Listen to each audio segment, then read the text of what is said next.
আলহামদুলিল্লাহ প্রবাসী। এইবারও হজ্জের সময় এক যুবক আমার জড়ায় ধরে বলতেছে, হুজুর 16 বছর আজকে বিদেশে আছি।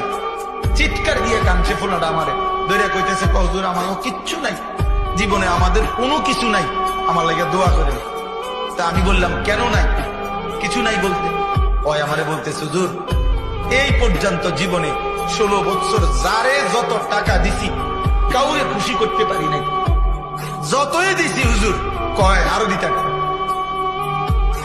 দিছি 10,000, কয়তে একটা বিদেশ তাইতে ইচ্ছা করলে 20,000 দিবে। বুঝেন নাই কথা? কাউরে খুশি করতে পারি নাই। সবাই কথা হইলো এটা, আমি প্রবাসীর কাছে আরো টাকা আছে, আমার সব দিয়ে লাইছি হুজুর, আমি কাউরে খুশি করতে পারি নাই। আমার এত মায়া লাগছে, আহা এই টাকা দিয়ে তো তোমাদেরকে পাঠায় বাবা, সেখান দিয়েই তুমি নারী দেখো, ছবি দেখো।